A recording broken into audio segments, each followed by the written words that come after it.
कुटुंब प्रमुख म्हणून हा विषय मी सुरू करते. जानवी, अनंत चतुर्दशी पर्यंत तू इथे राहावस. या घरातल्या माणसांची पुन्हा नातं जोडण्याचा प्रयत्न करावास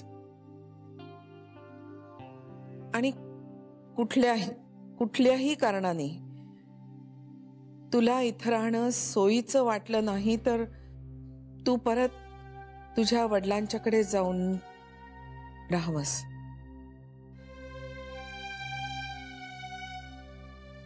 असा पर्याय तुला श्रीनं दिला होता. श्रीनं म्हणजे पर्यायाने आम्ही पण तुला दिला होता.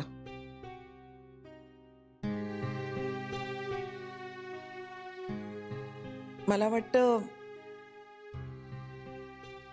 आता तुझा निर्णय द्यायची वेळ आली आहे.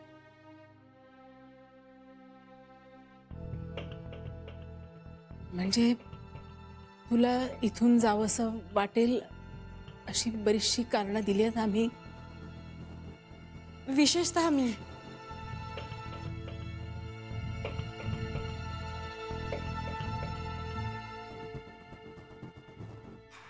जानवी, मी आज या सगळ्यांसमोर कबूल करते की माझं चुकलं. त्या क्षणी माझ्या मनात आलं ते मी बोलले. तुझी परिस्थिती, तुझी मनस्थिती, तुझं या घरातलं स्थान याचा कशाचाच विचार नाही केला मी. I am really very sorry. आज जर तू गेलीस ना तर ते माझ्यामुळे असं कायम मनात राहील माझ्या.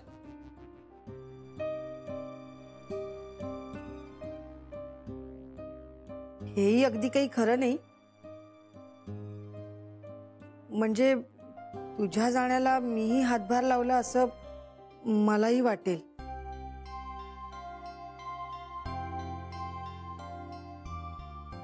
पण जानवी, आम्ही तुला ना आधीचीच समजत राहिलो, त्यामुळे हा घोळ झाला. म्हणजे तुझ्या आठवणीत नसल्यामुळे काही गोष्टी तू वेगळ्या पद्धतीने करत होतीस. हे आमचं आम्हाला पचायलाच जरा वेळ लागला ग.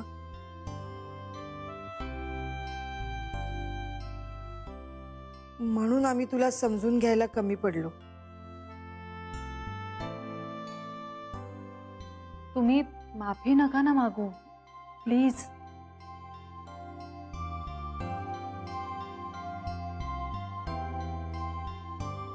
मला वाटतं आपण तिलाच बोलू देऊया. अहो पण आम्ही फक्त आमचं काय चुकलं एवढंच सांगतोय, मनात काही राहायला नको म्हणून. अगं, तिच्या मनात काही राहिलं असेलच, कशावरून? आणि ती माफी मागू नका असं सांगते कारण तिची पोझिशन ऑकवर्ड होते म्हणून. हे बघ जान्हवी बाळा, तू मनात कुठल्याही प्रकारचं दडपण न ठेवता तुझा निर्णय घे. ओके? तुला कुठं राहायला आवडेल, तुला कुठल्या माणसांबरोबर राहायला आवडेल आणि तुझं आयुष्य कसं असावं याचा निर्णय तू स्वतः घे. आणि तुला तो अधिकार आहे. ओके? तेव्हा तू सांग.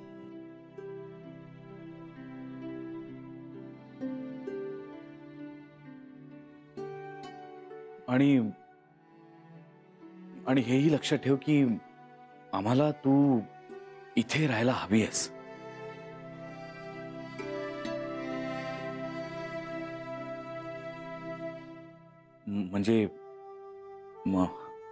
म्हणजे आमच्या चुका, आमचं विचित्र वागणं.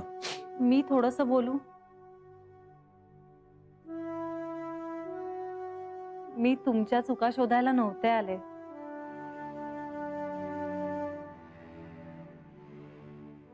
तुम्ही कुठे कमी पडताय हे शोधायचा प्रयत्न मी नव्हते करत. मी परीक्षाही घेत नव्हते. इंद्रायणी मॅडम, कावेरी मॅडम, मी तुम्हाला असं म्हणाले की माझी माफी मागू नका, कारण मुळात मला कसलाच न्यायनिवाडा करायचा नाहीये. तुम्हाला असं वाटतंय तुम्ही चुकलात, तसंच मला असं वाटतंय की मी चुकले. मी या घरात आले होते सगळ्यांशी जुळवून घ्यायला, पण ते जमलंय का मला? नाही. तुम्ही इतक्या प्रेमाने, इतक्या आपुलकीने माझ्याशी वागत होतात, पण त्याला तसंच रिस्पॉन्ड करू शकली आहे का मी? नाही. मी माझ्याच त्रासात होते. माझी ना कसरत चालू होती. मला काही आठवतंय का? कुठे काही धागेदुरे जुळतायत का? भूतकाळातले काही क्षण हाती लागतायत का हे शोधण्याची. मी जेव्हा बाबांच्या घरून इथे आले ना, तेव्हा तुमच्या सगळ्यांबरोबर राहताना मी किती बदलले आहे आणि किती तीच राहिली आहे हे जाणून घ्यायचा प्रयत्न करत होते. मी शोधत होते तुमच्या बरोबरच्या नात्याला आणि स्वतःलाही. हे सगळं वागताना माझ्या हातून खूप चुका झाल्या असतील, नवे झाल्याच, पण प्रत्येक वेळी प्रत्येकाचं वागणं फक्त चूक किंवा बरोबरच असतं असं नाही. हे कळलंय आता मला. या घराची सिस्टीम, इथल्या रीतीभाती समजून घेताना जरा तारांबळ उडत होती माझी, म्हणून मी जरा जास्त बुजले. तेच तर आम्ही करायला नको होतं. इथल्या रीतीभातीप्रमाणे तुला घडवण्यापेक्षा त्या समजून घ्यायला तुला वेळ द्यायला हवा होता आम्ही. तिथंच तर नेमकी घाई झाली आमची. खूप खूप घाई झाली. आम्हाला वाटलं होतं की आमच्याशी तू तशीच पूर्वीसारखी मैत्रिणीसारखी वागशील. आम्ही सगळ्याच आमच्या आठवणी तुझ्यावर लादत राहिलो.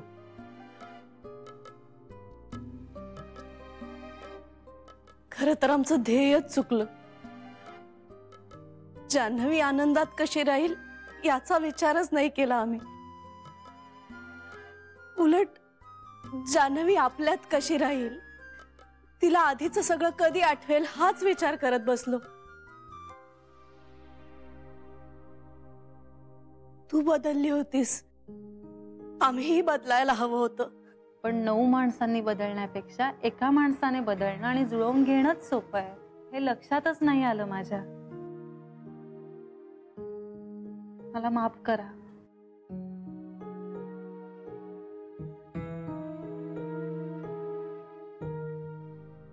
माफ करा म्हणजे मी प्रयत्न करतेय, करत राहीन, पण मला थोडा वेळ लागेल.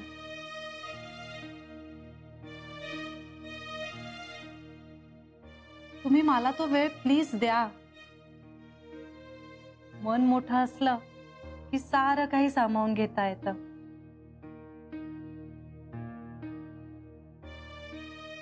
आपल्यापेक्षा लहान व्यक्तीची जाहीररित्या माफी मागायला खूप खूप मोठं मन लागतं.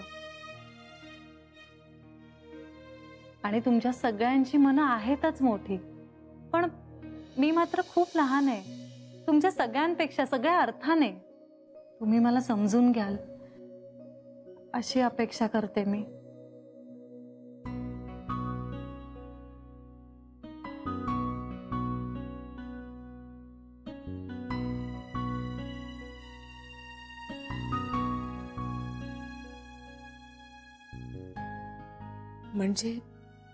म्हणजे तू जाणार आहेस?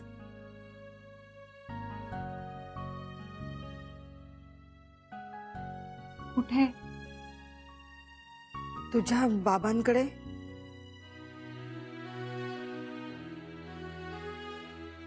तो ऑप्शन मला श्रीरंगने दिला होता.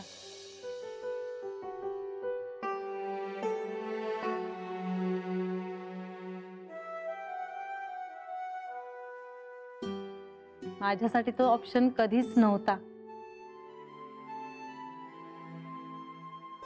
तो त्यांचा आणि तुम्हा सगळ्यांचा चांगुलपणा होता. माझं लग्न झालंय.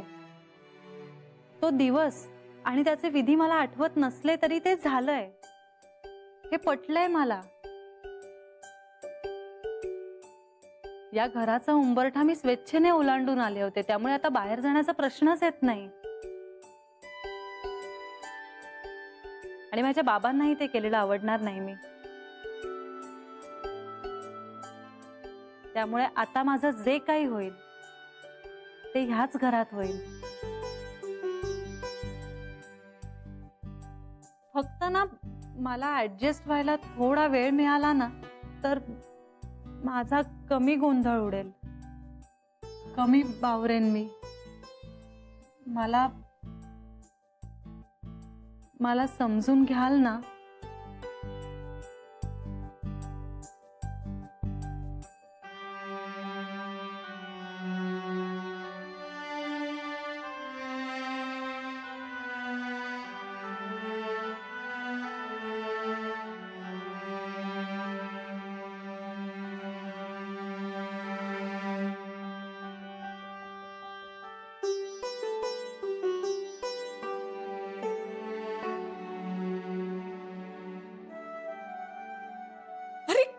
कळलंय का सगळ्यांना? ती राहते आपल्या बरोबर, ती नाही जाणार आहे कुठेच.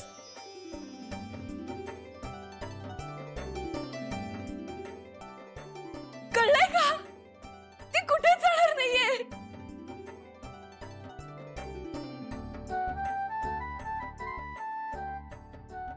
जान्हवी,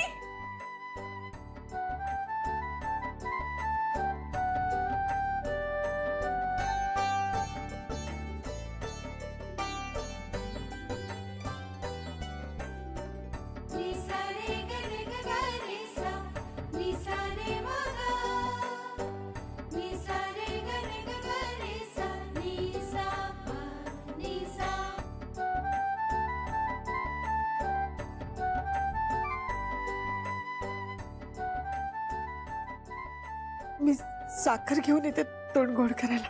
आणि मी देवाजवळ दिवा लावून आले.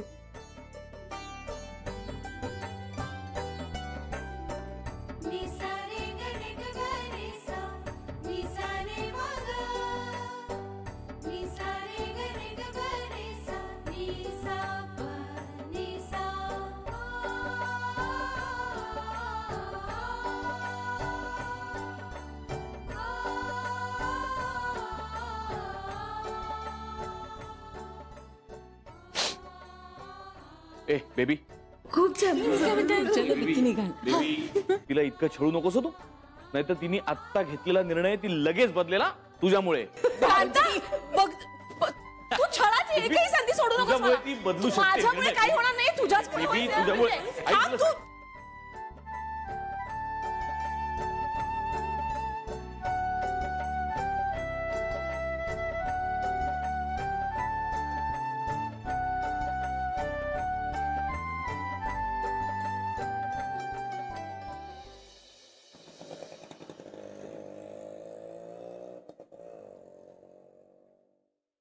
आओ सहस्त्रबुद्धेबाई, ओ सहस्त्रबुद्धेबाई, सहस्त्रबुद्धे काकू. नमस्कार नमस्कार सहस्त्रबुद्धे काकू. काय झाली का भाजी खरेदी करून? हळू. छान छान. काय आज मला जेवायला बोलवायचा भेद दिसतोय तुमचा. हो हो हो, खरंच खरंच. या ना, या तुम्ही जेवायला. काय करू? शिरापुरी करते, हवं तर मस्त करते अगदी. अहो खरं तर मी तुम्हाला फोन करणारच होते. कशाबद्दल? अहो म्हणजे ते आपलं पिंट्याची नोकरी छान चालली आहे ना, आणि आपलं असंच आपला घरोबा आहेच की तेवढा आहे. नाही ते राहू द्या. नाही, शिरापुरी खायला मी पुन्हा कधीतरी येईन. पण काय माझे पैसे आहेत तुमच्याकडे, ते हवेत मला. तुमचे पैसे? हो. नाही काय आहे, जान्हवीशी माझं लग्न लावून देण्याचं गाजर दाखवून माझ्याकडनं 39,972 रुपये तुम्ही उकळले. नोंद आहे माझ्याकडे.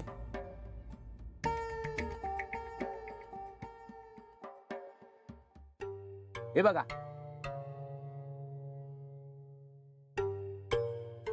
हो हो, हे तुमच्यासाठी स्थळ बघत होते की नाही, केवढी वणवण करावी लागली मला. म्हणजे बघा, कुठेही जायचं यायचं म्हटलं, फोन करा, त्याचे 1 रुपया. हो प्रत्येक फोनचा 1 रुपया.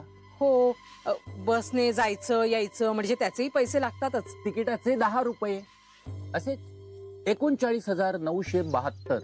हो हो, अजून शोध संपलाय कुठे आपला, नाही का? अहो, जानूशी लग्न नाही झालं म्हणून काय झालं? तिला काय मोठं सोनं लागलंय का? तुम्हाला ना कुठलीही मुलगी पसंत करेल अगदी. हे कोणीही पसंत करेल हो.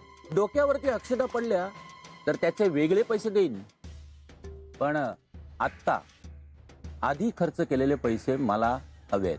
तर म्हणजे अहो, ते खर्च झाले ना, मग आता कुठून देणार? जावयाकडे मागा की. अहो, जावयाने खिसे झटकले तर 40,000 रुपये सांडतील. जावयाकडनं? अहो, जावई बापूंकडे कसे काय एवढे पैसे मागणार मी? का? माझ्याकडनं मागताना लाज नाही वाटली? मग जावयाकडनं मागताना कसली लाज? हे बघा, मला माझे पैसे हवेत. ते कसे द्यायचे हे तुमचं तुम्ही बघा. नाही, आणि तुम्ही ते कराल, पण मला लवकरात लवकर पैसे हवेत. नाहीतर माझ्यासारखा नीच माणूस मीच. येतो. सहस्त्रबुद्धे काकू.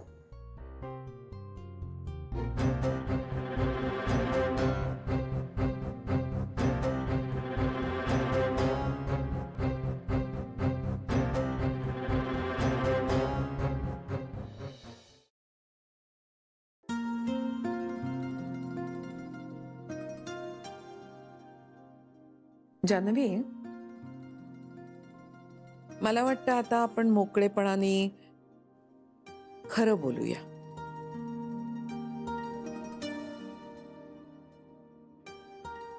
अगं, नाही म्हटलं तरी आम्ही तुला काय वाटेल याचा विचार करून बोलत नव्हतो.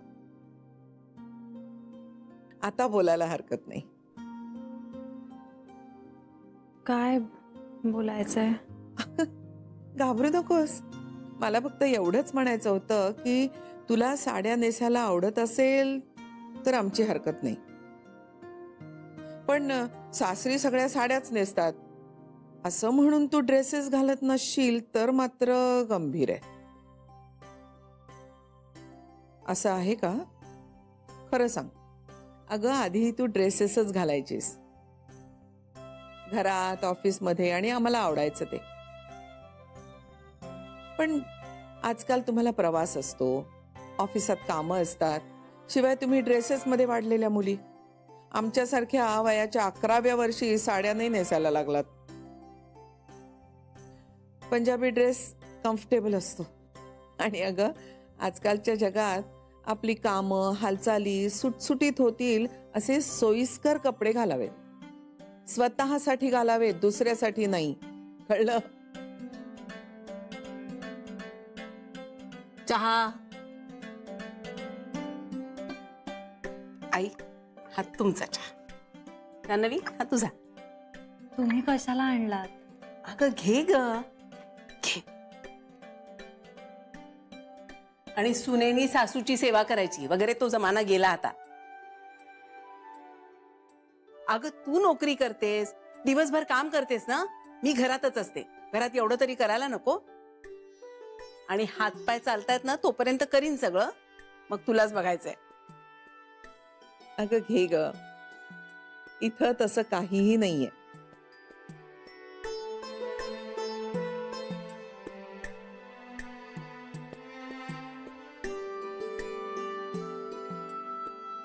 खूप छान झालाय चहा.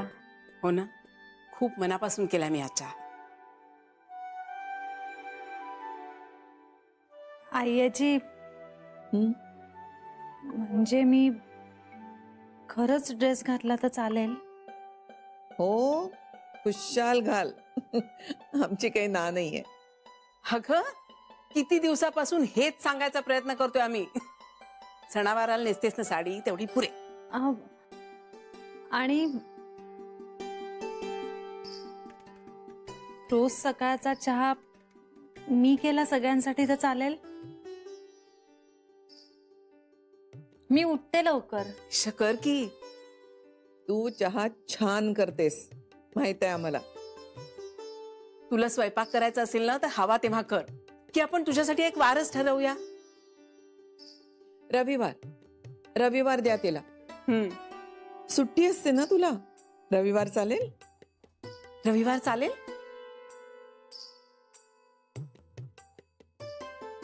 चालेल.